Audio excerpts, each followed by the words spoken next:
अपने लिए, अपनी जिंदगी के लिए खुदावंद के कलाम में से निकाल लें। मुकद्दस लूका की मार्फत लिखा गया इंजीली बयान, उसका 18वां बाब,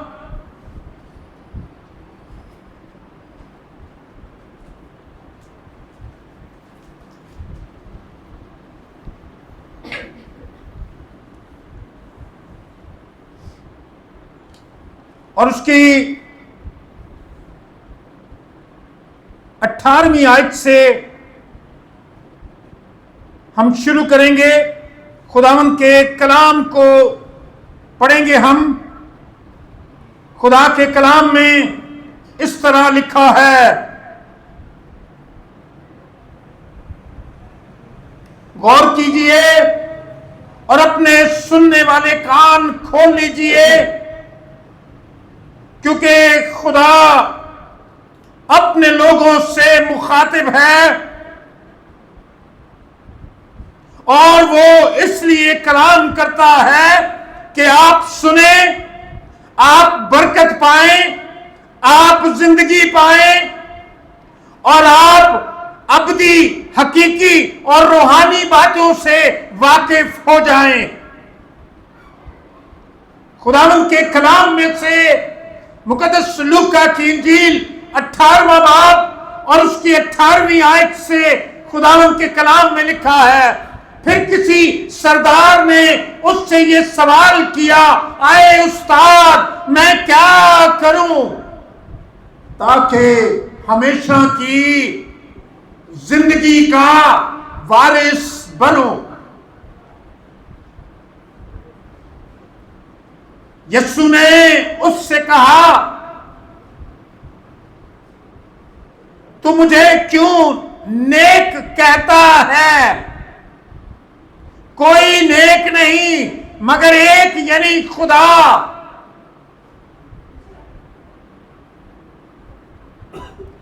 तू हुक्मों को तो जानता है,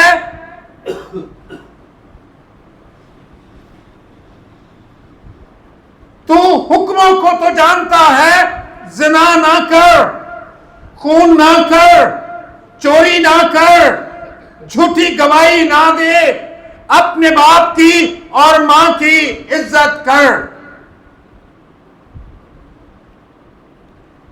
उसने कहा, मैंने लड़कपन से इन सब पर अमल किया है। यीशु ने यह सुनकर उससे कहा, अभी तक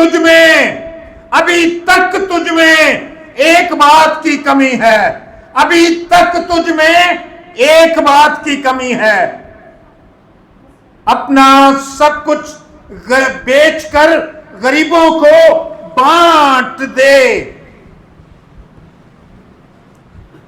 तुझे आसमान पर खजाना मिलेगा और आकर मेरे पीछे हो ले। यह सुनकर वो बहुत गमगीन हुआ, क्योंकि बड़ा दौलतमंद था।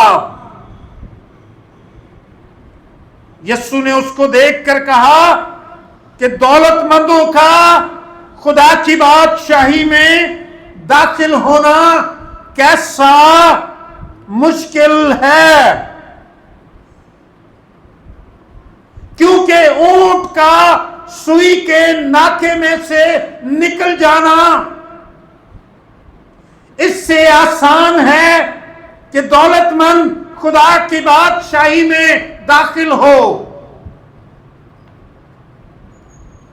सुनने वालों ने कहा, तो फिर कौन निजात पा सकता है? उसने कहा, जो इंसान से नहीं हो सकता वो खुदा से हो सकता है। पतरस ने कहा, देख, हम तो अपना घर बार छोड़कर तेरे पीछे हो लिए हैं। उसने उनसे कहा, मैं तुमसे सच कहता हूं कि ऐसा कोई नहीं जिसने घर या बीवी या भाइयों या मां बाप या बच्चों को खुदा की बादशाही की खातिर छोड़ दिया हो और इस जमाने में कई गुना ज्यादा ना पाए और आने वाले आलम में हमेशा की जिंदगी। पाक कलाम के पढ़े, सुने, समझे और कबूल किए जाने पर खुदा की बरकत हो और खुदाए सालूस की तमजीद हो। आमीन।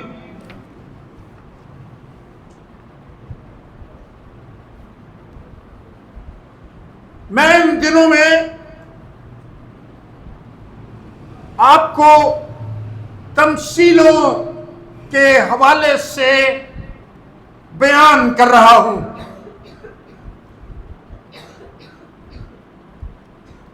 और ये तमसीलों का सिलसिला एक किताब के रेफरेंस से मैंने इसे चुना है। डेविड पेनमैन कहते हैं, राहे कलवरी पर यीशु मसीह की तमसीलें।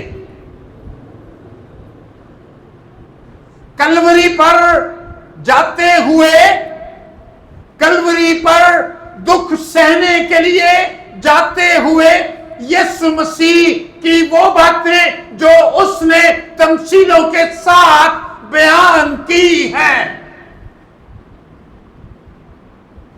ये हमारे लिए वाकई बहुत गौर तलब है और ये बादशाही की राह दिखाने के लिए भी गौर तलब है, क्योंकि इसने जानना हमारे लिए अज हद जरूरी है।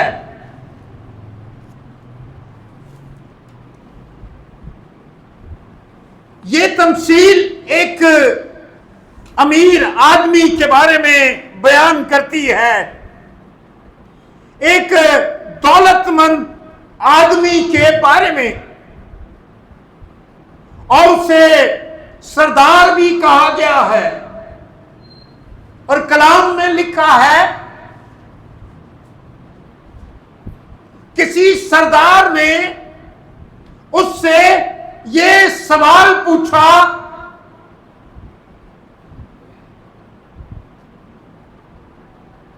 किसी मालदार ने, किसी बड़ी हैसियत वाले ने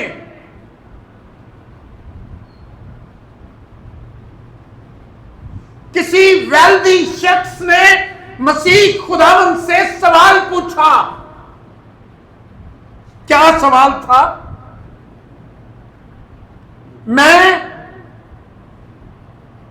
मैं क्या करूं? मैं क्या करूं ताकि हमेशा की जिंदगी का वारिस बनूं? मैं क्या करूं?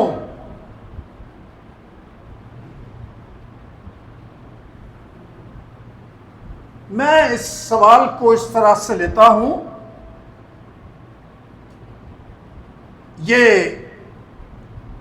किसी भी आदमी के लिए सोचना जरूरी है।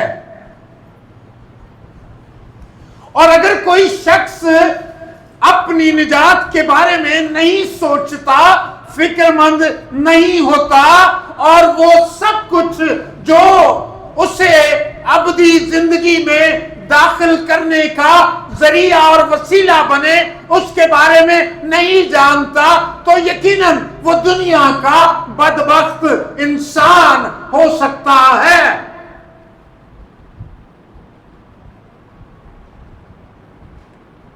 लेकिन खुशबख्त इंसान के लिए ये सोचना और इसके बारे में गौर करना और जानने के बाद इस पर अमल करना, ये उसकी खुशबख्ती होगी।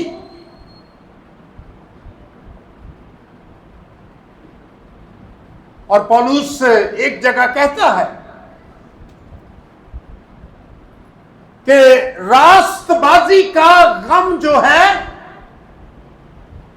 रास्तबाजी का गम वो निजात पाने का जरिया और वसीला बनता है। जब कोई अपनी रास्तबाजी के लिए दुखी होता है, जब वो चाहता है कि इस दुनिया और इब्लीस के चक्कर और इस बदन, इस खाने के घर से आजादी के बाद मैं खुदा की बादशाही को हासिल करूं,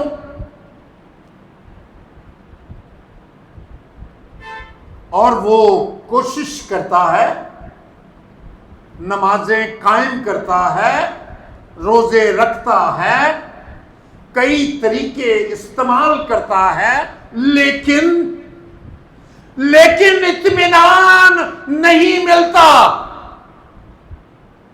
इन सब बातों के बाद भी यकीन नहीं होता।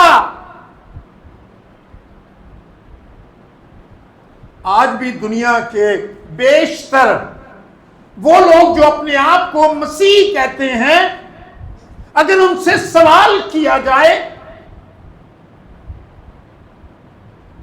क्या आप जिस्मानी मौत के बाद कहां जाने के बारे में ख्याल रखते हैं, तो बहुत से लोग ये कहते हैं जब वो वक्त आएगा तो फिर देखा जाएगा। फिर वो ये भी कहते हैं कि हम नहीं जानते, खुदा जानता है हम कहां जाएंगे। इतनी बेयकीनी, इतने वसवसे हैं आपकी जिंदगी में, तो फिर आपका भी फर्ज बनता है उस सरदार के साथ मिलकर आप भी सवाल करें और मसीह से कहें मैं क्या करूं कि निजात का वारिस बनूं। आपका भी सवाल बनता है, आपका भी, जो अभी तक ये नहीं जानता कि वो यहां शायद आपकी नजरों से गुजरी हो, किताबें लिखी जा चुकी हैं, मौत के बाद क्या होगा, मौत के बाद क्या होगा। और अगर कोई मसीह इस बात से अनजान है तो यकीनन वो खुदा के कलाम से बेबहरा है, खुदा के कलाम से नावाकिफ है, खुदा के कलाम से उसको कोई वास्ता नहीं है। वो खुदा की हजूरी में उसके कदमों में बैठकर कभी भी खुदा के कलाम को नहीं सीखता।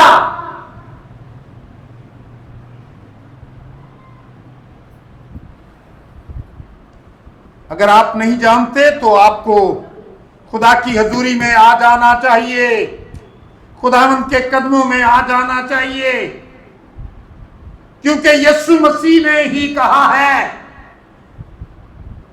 सिर्फ पूरी दुनिया में एक बात जो सब तरफ गूंजती है, एक हस्ती ऐसी है जिसने ये कहा, राह, हक और जिंदगी मैं हूं। किसी ने ये नहीं कहा, किसी इंसान ने नहीं, किसी इंसान की ये जुर्रत नहीं हुई कि वो ये दावा करे कि मैं राह हूं, यानी राह मुस्तकीम हूं, मैं हक हूं यानी सच्चाई हूं। सच्चाई और रास्ते, सच्चाई और रास्ते सिर्फ और सिर्फ मसीह है। और जब वो बात करता तो वो कहता, मैं तुमसे सच सच कहता हूं। और जिंदगी भी जिंदगी भी मसीह है। जब वो बोलता है, देखें उसके मुंह में जिंदगी है। जब वो बोलता है तो जिंदगी हमें नजर आती है। वो कहता है उस शख्स से जो मिट्टी बन चुका है, उसे कहता है लाजर,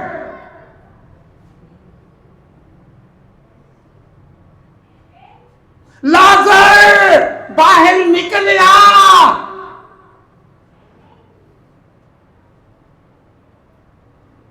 और वो बाहर निकल आता है। वो राह, हक और जिंदगी है। इसलिए जिस तरह सरदार ने उससे सवाल किया, पूछा और उससे जानने की कोशिश की, क्योंकि वो जानता है यीशु मसीह कहते हैं अंगूर का हकीकी दरख्त मैं हूं। मसीह यीशु कहते हैं जो डाली मुझ में कायम रहती है वो बहुत सा फल लाती है। यीशु मसीह कहते हैं मुझसे जुदा होकर तुम कुछ नहीं कर सकते। यीशु मसीह कहते हैं दरवाजा मैं हूं। यीशु मसीह कहते हैं मौत और आग में अरवा की कुंजियां मेरे पास हैं।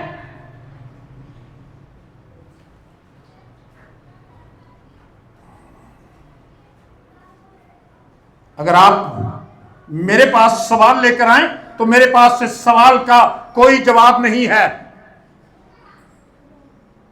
आपको जवाब लेना है तो मसीह की हजूरी में, उसके कदमों में आपको आना पड़ेगा।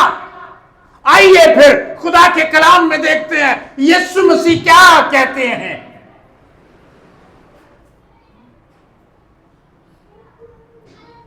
जनाब मसीह ने फरमाया तू हुक्मों को तो जानता है, तू हुक्मों को तो जानता है।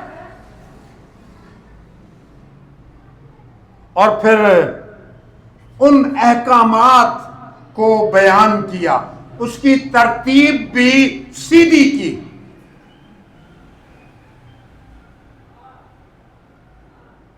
उस सरदार ने कहा इन हुक्मों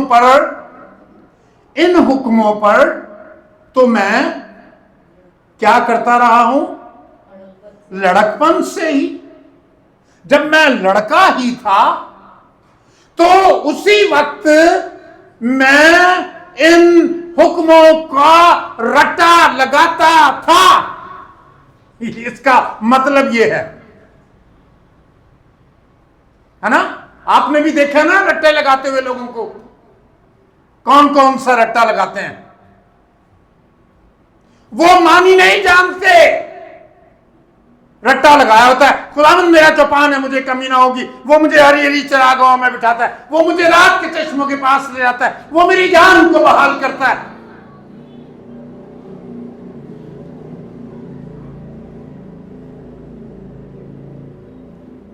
छोड़ दीजिए उन बातों को। यीशु मसीह जो कहना चाह रहे हैं, अगर आप निजात के वारिस होना चाहते हैं, निजात पाना चाहते हैं, निजात का यकीन हासिल करना चाहते हैं, अबदी जिंदगी के वारिस होना चाहते हैं और किताबे हयात में अपना नाम लिखवाना चाहते हैं, तो फिर मसीह ही है जो इस किताब का खोलने वाला भी है। जजा और सजा देने का इख्तियार भी उसी के पास है।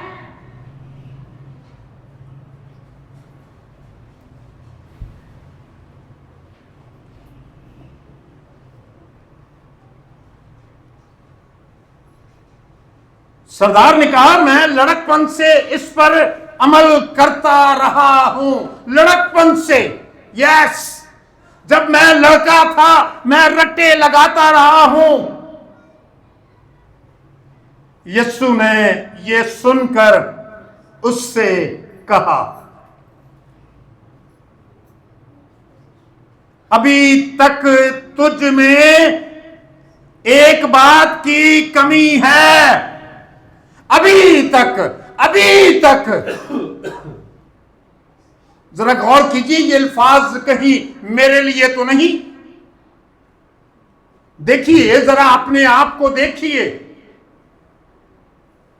मैं आपसे दरखास्त करता हूं, खुदावंद के कलाम को हाथ में लेकर आप अपने आप को देखिए। क्या ये अल्फाज आपके लिए तो नहीं है? यीशु कह रहे हैं, अभी तक तुझ में एक बात की कमी है। हम समझते हैं हम में कमियां मौजूद नहीं है, क्योंकि मैं तो क्लर्जी मैन हूं। मुझ में कमी मौजूद नहीं है। मैं तो सादा सा आदमी हूं, मुझ में कमी मौजूद नहीं है। पढ़िया लिखिया वल फरेब आते ने, मैं इन बातों में नहीं हूं। यीशु मसीह ने कहा, तुझ में अभी तक, क्या कहा, कब तक कमी है तुझ में? कब तक कमी है? अभी तक कमी है। अरे मैंने तो सन 2000 में बपतिस्मा लिया हुआ है। मैंने तो 1996 में बपतिस्मा लिया हुआ। अरे हम तो जिस चर्च में जाते हैं, आप जानते हैं, उसके पाए का तो कोई है ही नहीं।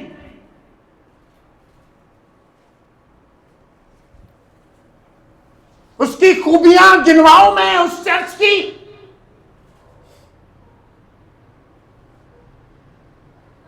उस पासवान की,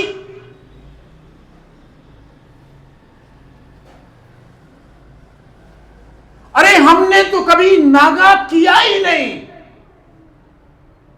हमारी तो इतवार है जो है वो दुआ के बगैर नामुकम्मल है। लेकिन यीशु मसीह कह रहे हैं, आपसे कह रहे हैं, तुझ में अभी तक तुझ में एक बात की कमी है। मानते नहीं है हम।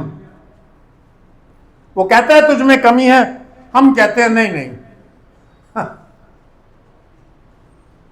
अगर आपस में भी बात हो रही हो तो एक दूसरे से लड़ पड़ते हैं। तुम्हारे चर्च की तरह नहीं है भाई हम। हमारे तो तरीकेकार ही फर्क हैं। अच्छा जी, लेकिन ये बात मैं नहीं कह रहा, मैं आपसे नहीं कह रहा। अगर मैं कहूं तो आप मुझसे जरूर नाराज हो सकते हैं। मसीह कह रहा है तुझ में। किससे कह रहा है? वो जो अपने आप को रास्तबाज कहते हैं, वो जो कहते हैं लड़कपन से हमने तेरे कलाम पर अमल किया है। मसीह उनसे कहता है तुझ में एक बात की कमी है।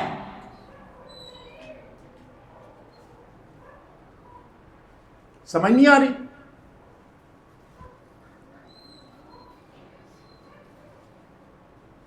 एडे बीबे बनने की कोशिश ना करो। मसीह कह रहा है तुझ में एक बात की कमी है, और वो कमी क्या है?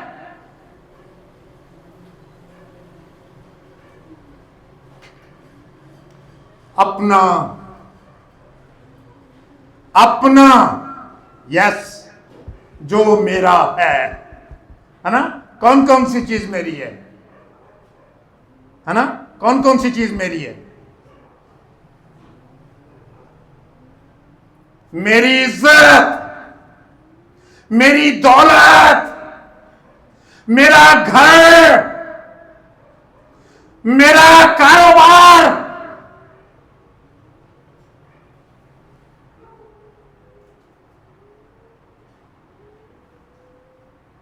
कई दफा बच्चे भी घर में कहते हैं ये मेरी है, ये चीज मेरी है, दूसरे को कहते हैं, दूसरे बच्चे से कहते हैं ये मेरी है, डोंट टच इट, ये मेरी है। अरे आपको उसी वक्त बच्चों को सिखाना चाहिए था। हमारे यहां एक एल्डर साहब थे, उनका बच्चा स्कूल से पेंसिलें चोरी करना उसने शुरू की, छोटी छोटी पेंसिलें जो बची होती हैं, वो घर में आता, उसकी दूसरे बहन भाइयों को भी देता। मां को इसका इल्म था, बाप को नहीं इल्म था, मां को इसका इल्म था। उसने कभी से मना नहीं किया, और जब वो 16 साल से ऊपर हुआ तो फिर वो साइकिलें चोरी करना शुरू कर दी उसने। फिर वो एक बड़ा नामी चोर बन गया, थाने में जिसका नाम लिखा था।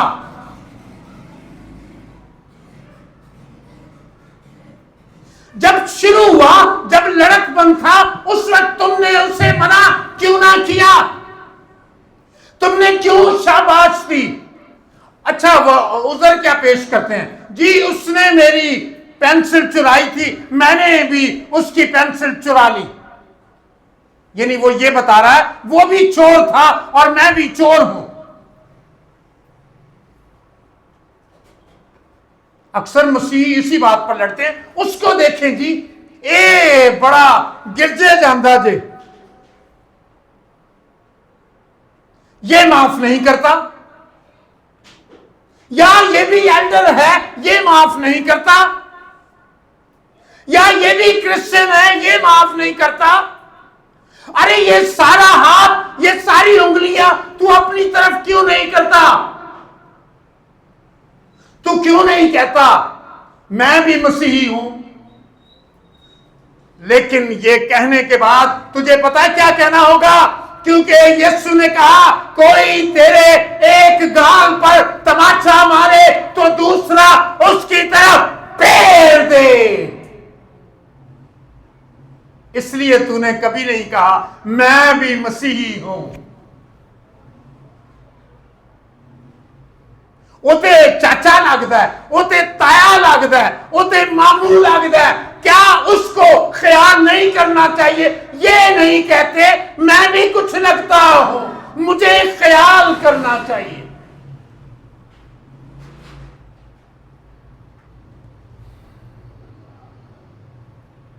यीशु ने कहा अभी तक तुझ में एक बात की कमी है, अपना सब कुछ बेच दे, सब कुछ दे दे, ये खुदा के जलाल के लिए है।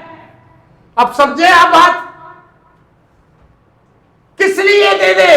ये खुदा के जलाल के लिए है। ये जिंदगी, ये मालो मता, ये आसाइशों की तमाम अशिया ये इसलिए है ताकि अगर तू मसीही है, अगर तू मसीह के पीछे आना चाहता है तो तेरी चीजें तेरी नहीं बल्कि वो मसीह की हैं। आमीन है ना? कोई नहीं, नहीं कोई नहीं।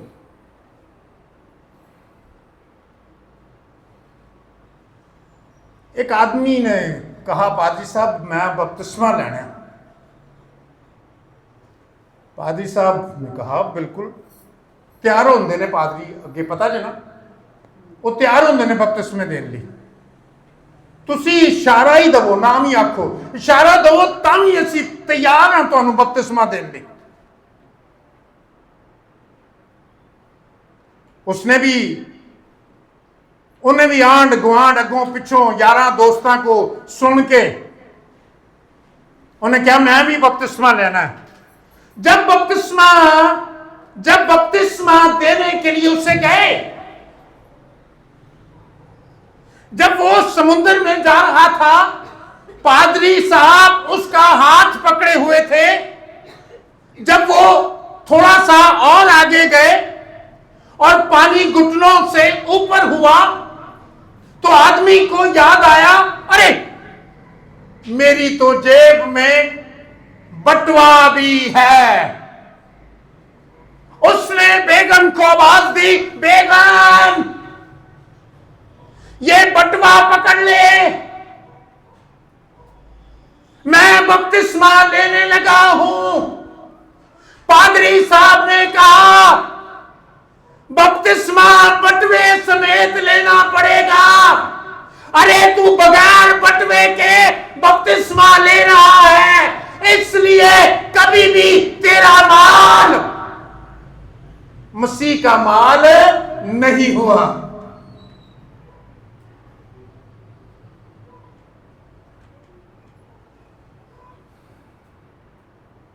जब खुदा की हजूरी में देने की बात आए, जब खुदा को देने की बात आए, कहते नहीं ऐसी गरीब आ। अच्छा जी, ते मुंडे दे विआह ते तुसी गरीब नहीं सो लगदे। तुहाडी नोटां वालियां गड्डियां घट नहीं सन होंदियां। एक उड़ांदे सो, दूजी फिर कट के जेबों फिर।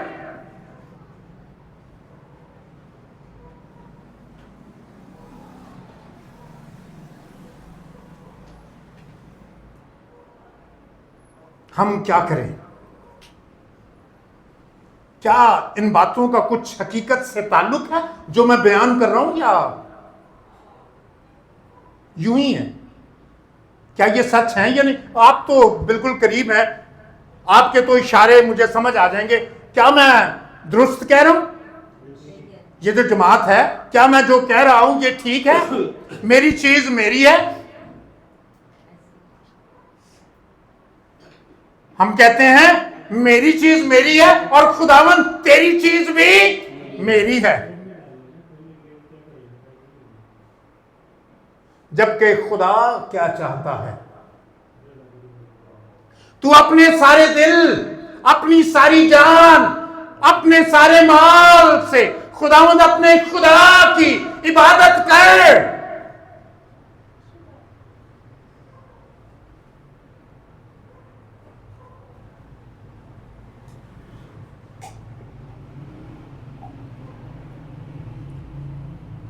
कहते हैं हालात नहीं बदलते,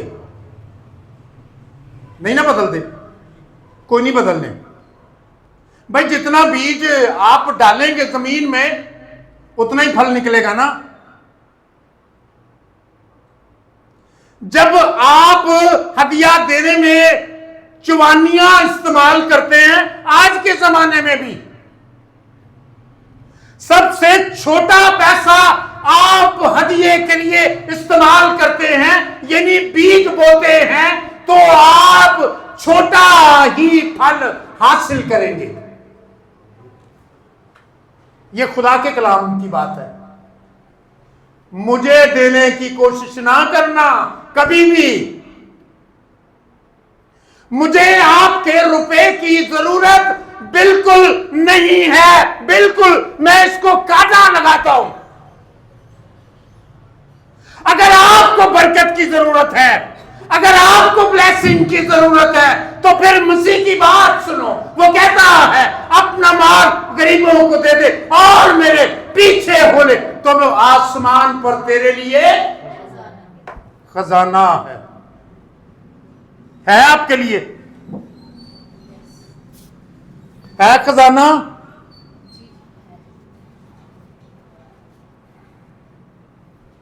मैं अलीपुर में जब खिदमत के लिए, पहला स्टेशन था मेरा अलीपुर, जब गया तो 91-92 की बात है, तो मैंने देखा हदिये की कापियों पर 50 रुपए वो हदिया देते थे, उसमें से 30 रुपए बिल्डिंग फंड था चर्च का और 20 रुपए पासवान का था। एक दफा बड़ी मीटिंग में मैंने उनसे कहा, जो सबसे गरीब है उसने अपने बेटे की शादी पर कितना खर्च किया है? कम से कम तो उस जमाने में भी बताया किसी ने कि 50,000 हमने खर्च किया है।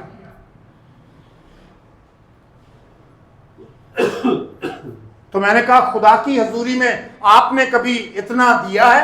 मैं तो अभी आया हूं।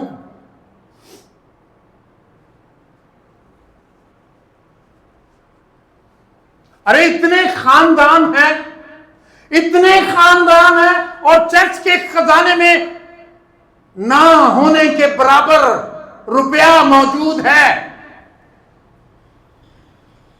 सिर्फ जाते आते ये देखते हैं पादरी पहला साइकिल ते सी, हुण मोटरसाइकिल ते वे, हुण गड्डी ते वे, हुण ट्रेन ते नहीं जाता पंजाब, हवाई जहाज ते जाता है।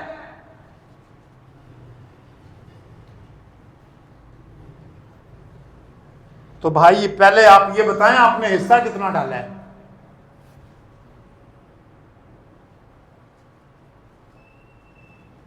मसीह क्या कहते हैं?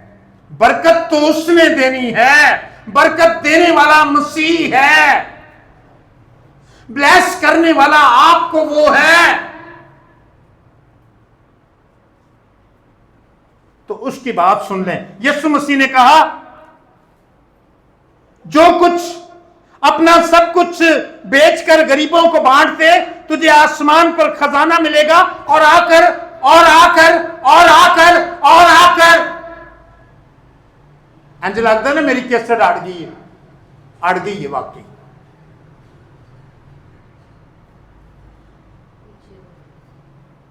अड़ गई है, हुण अड़ी क्यों है वो भी दसांगा।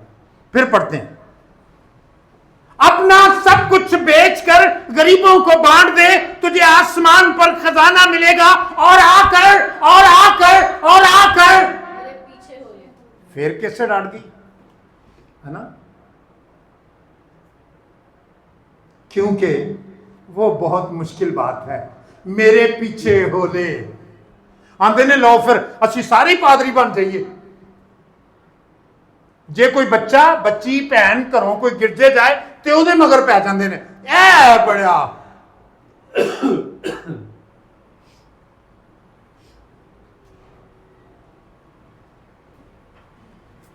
रोकते हैं घरों में। पहले तो इससे भी ज्यादा था, अब तो कुछ हालात, कुछ लोग आजाद हो गए हैं, कुछ मोबाइलों की वजह से कुछ ऐसे वीडियोस देखकर आजाद हो गए हैं। पहले तो तौबा तौबा जी तौबा, कुड़ी चर्च जाती है ता मुसीबत, नूह चर्च जाती है ता मुसीबत, मां चर्च जाती है ता मुसीबत।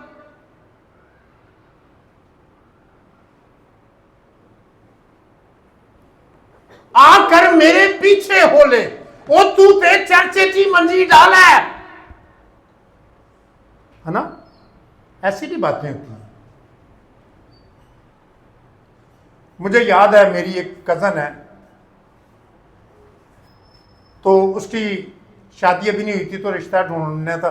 तो मैंने उसको कहा कि नाम नहीं अभी लूंगा क्योंकि काफ़ी लोग जानते हैं उसका नाम। मैं क्या तेरे लिए कोई पादरी का रिश्ता लभी है? उन्हें क्या ब्याह कराना नामंजूर, पादरी नाल नहीं। हाँ, उन्हें क्या उहदे नाल नहीं कराना।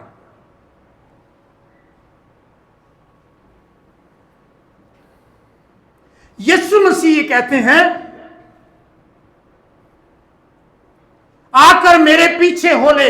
ये बात सुनकर कैसे पता क्यों अड़ती सी? ये बात सुनकर वो, क्योंकि वो बड़ा गमगीन हुआ। ये आपको पसंद नहीं आनी थी, इसलिए मैं रुक जाता था। मैं रोक देता था इसलिए क्योंकि तुहानू पसंद ही नहीं होनी गल। आकर मेरे पीछे हो ले। ओ भाई, हम तो घड़ी से 10 मिनट और आगे हो जाएं ते दिल करे कल कोई भी ना आवे, फिर मुसीबत।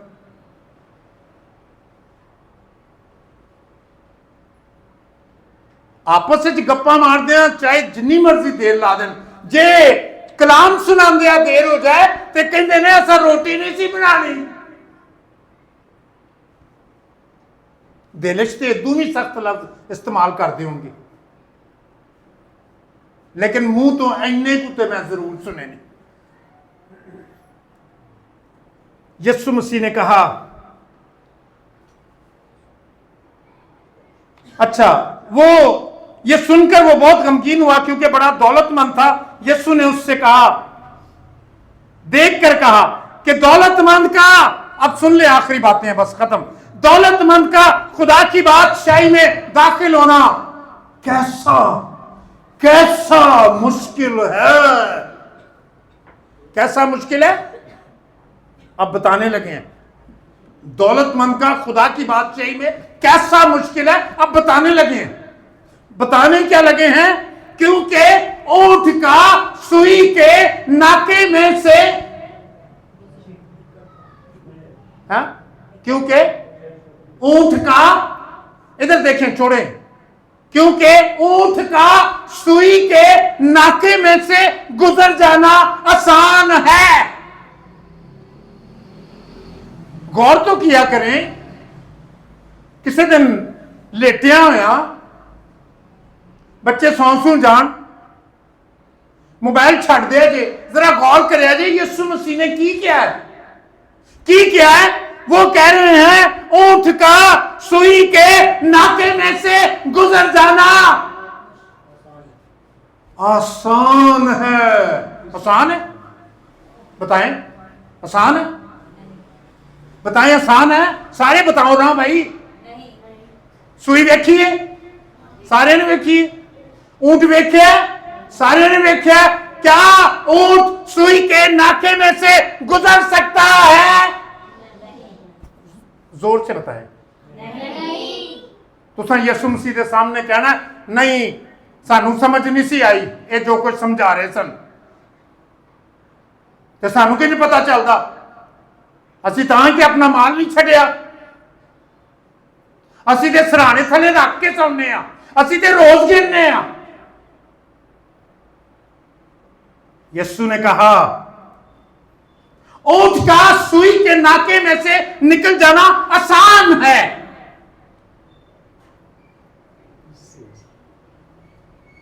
लेकिन दौलतमंद, अरे दौलतमंद सुन ले, दौलतमंद का, अरे दौलतमंद सुन ले, दौलतमंद का खुदा की बादशाही में दाखिल होना मुश्किल, नामुमकिन, बिल्कुल नहीं हो सकता।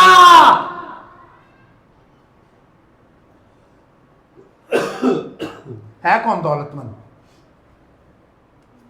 कोई है यहां पर बैठा हो दौलतमंद? कोई भी नहीं है।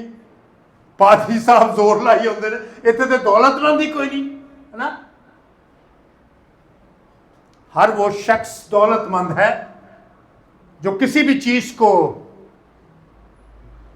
पर हाथ रखकर कहता है ये मेरी है, वो दौलतमंद नहीं है। और माल हर महीने आता है, किसी भी तरीके से, काम करने से, मदद से, किसी भी तरीके से, तभी तो वो खाता पीता है ना। कभी कहता है वो माल आने के बाद जो महीने के महीने आता है, आए खुदावंद खुदा मैं इसे तेरी हजूरी में रखता हूं,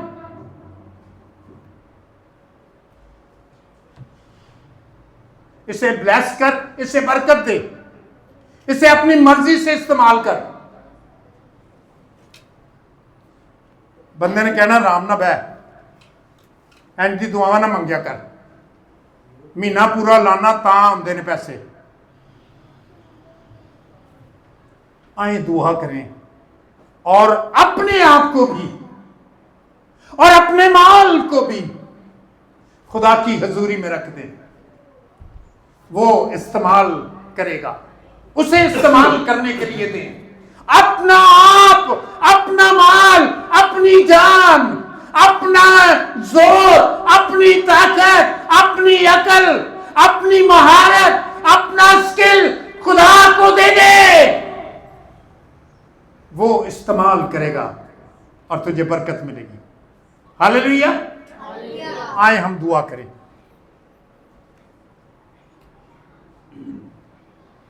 कोर्स गाएंगे, hallelujah hallelujah hallelujah hallelujah hallelujah hallelujah hallelujah hallelujah. खुदावंद मसीह में हमारे आसमानी बाप, तेरी शुक्रगुजारी करते हैं इस कलाम के लिए जो तेरा कलाम है, और इस नुक्ते के लिए जो तेरे बेटे यीशु मसीह ने हमें सिखाया है।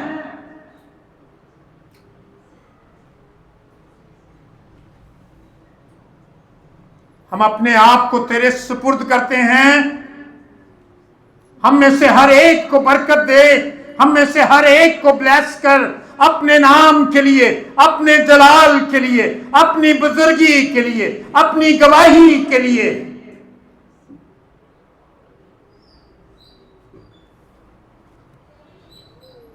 और तौफीक बख्श जो कुछ हमारे पास है उसे तेरे जलाल के लिए, तेरी बुजुर्गी के लिए, तेरी बादशाही की वुसअत के लिए तेरी हजूरी में दे दें। एक एक को बरकत दे आए खुदा, एक एक को ब्लेस कराए खुदा, अपनी मर्जी के ताबे कराए खुदा। तेरा नाम इज्जत और जलाल पाए। बीमारों को अच्छा कर, सेहतयाबी और तंदुरुस्ती अता कर। तमाम मर्ज, तमाम बदनी बीमारियां, तमाम बदनी बीमारियां, जहनी बीमारियां और रूहानी बीमारियां, यकीनन ये इब्लीस की तरफ से हैं। ये ब्लेसिंग नहीं, ये कमजोरी है या आजमाइश है या मुसीबत है। हमारी खुदा, हम तेरी मिन्नत करते हैं, इस मुसीबत को हमसे टाल दे, इस आजमाइश में साबित कदम रहने की तौफीक अता कर। एक एक को बरकत दे आए खुदा जो तेरी हजूरी में बैठा है। इन बहनों को, इन भाइयों को, इन बेटियों को, इन बुजुर्गों को, इन बच्चों को तेरी पाक हजूरी में देता हूं। यीशु मसीह नासरी के नाम में खुदावंद हमारे खुदा इन्हें बरकत दे, इन्हें सेहत दे, जिंदगी और सलामती बख्श, और उन सबको भी बड़ी बरकत से मामूर कर जो बदिलो जान तेरी हजूरी में रोजे की हालत में तेरे कदमों में झुकते हैं और अपने खाने पीने की परवाह किए बगैर तेरी इबादत और तेरी बंदगी करते हैं। दूसरों को दुख नहीं देते, रोजे में किसी की तकलीफ का सबब नहीं बनते, रोजे में बाकी मांदा, भूखों, नंगों, गरीबों का ख्याल करते हैं। उन सब पर तेरी बरकत हो। खुदाए पाक तेरा रहम वाला हाथ उन पर रहे।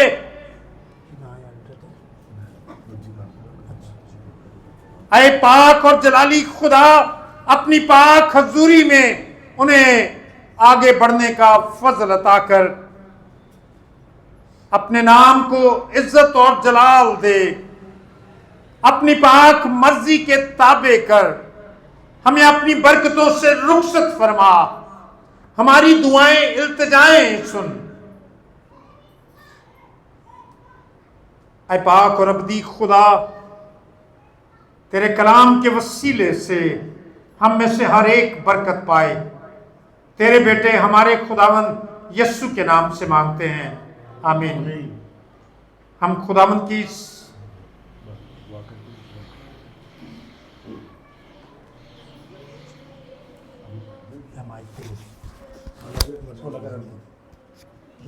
ये रहने दो। हाँ नहीं अभी लगा रहने दो, अभी रहने दो। हाँ अभी छोड़।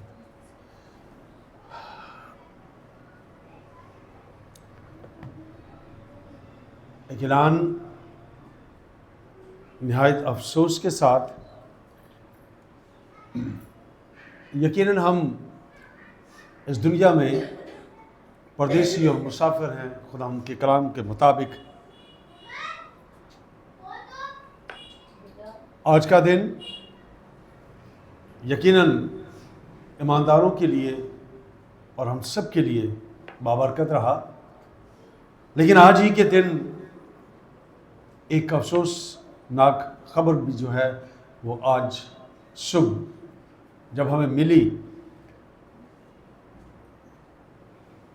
और एक शख्स के इस दुनिया से गुजर जाने का निहायत अफसोस रहा।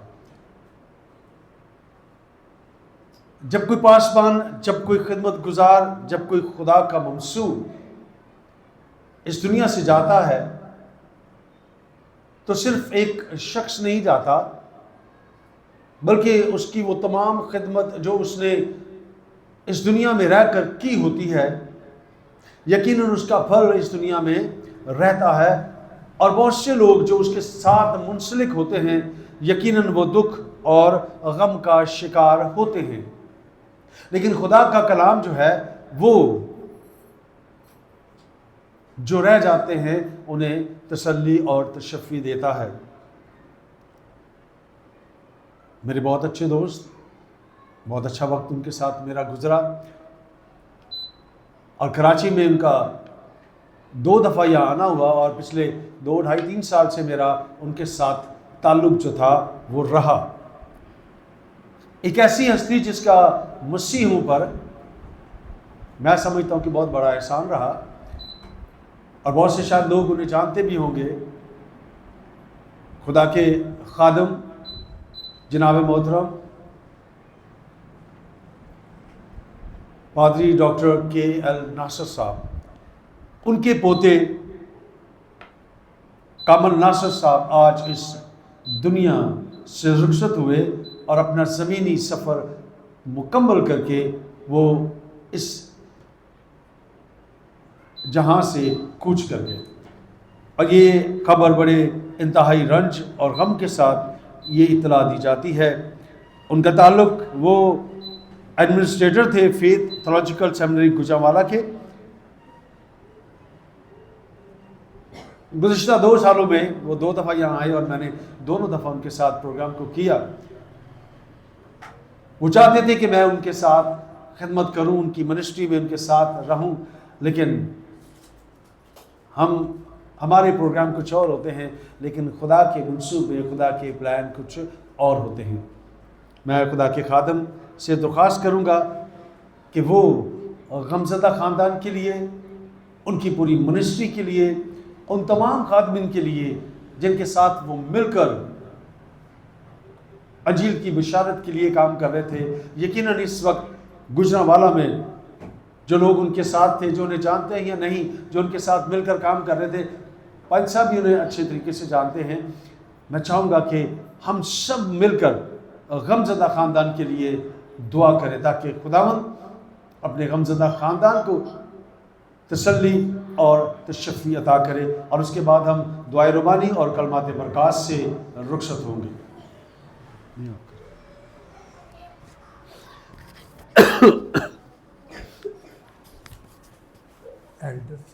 एल्डर कामल नासिर, आए हम दुआ करें। मसीह खुदावंद में हमारे ज़िंदा आसमानी बाप, हम यूपी चर्च के एडमिनिस्ट्रेटर एल्डर कामिल नासिर के लिए, उनकी सारी खिदमत के लिए, उस सारे वक्त के लिए जो उन्होंने इस ज़मीन पर गुजारा, खुदा की शुक्रगुजारी करते हैं। और हम ईमान रखते हैं वो जो मसीह पर ईमान लाते हैं वो खुदावंद के आराम में दाखिल हो जाते हैं। हमारी दुआ है खुदा उनके ख़ानदान को तसल्ली, तशफ़ी, इत्मीनान अता फरमाए और उन सारी जिम्मेदारियों को जो उनके कांधों पर थी, खुदा उन सारी जिम्मेदारियों को पूरा करने के लिए ज़राए और वसाइल भी मुहैया करे। और जितनी जिम्मेदारियां चर्च के हवाले से उन्होंने उठा रखी थी, खुदा उन जिम्मेदारियों को पूरा करने के लिए भी ऐसे ही वफादार खादिम को मुहैया करे, ताकि चर्च के सिलसिले में, किसी किस्म की इबादतों के सिलसिले में, एडमिनिस्ट्रेशन के सिलसिले में किसी किस्म की कोई कमी आने ना पाए और खुदा के जलाल और उसकी बुजुर्गी का काम बढ़ता और तरक्की पाता जाए। मसीह हमारे खुदावंद के वसीले से आमीन। आए हमारे बाप, तू जो आसमान पर है, तेरा नाम पाक माना जाए, तेरी बादशाही आए, तेरी मर्जी जैसी आसमान पर पूरी होती है जमीन पर भी हो। हमारे रोज की रोटी आज हमें दे, और जिस तरह हम अपने कर्जदारों को मुआफ करते हैं, तू भी हमारे कर्ज हमें मुआफ कर। हमें आजमाइश में न ला, बल्कि बुराई से बचा, क्योंकि बादशाही, कुदरत और जलाल हमेशा तेरे ही हैं। आमीन। अब हमारे खुदावंद यीशु मसीह का फजल, खुदा बाप की मोहब्बत, पाक रूह का मेल मिलाप हम सब पर, कुल ईमानदारों पर, हाजिर जमात पर और एल्डर कामिल नासिर के घराने पर आज से अब तक होता रहे। आमीन।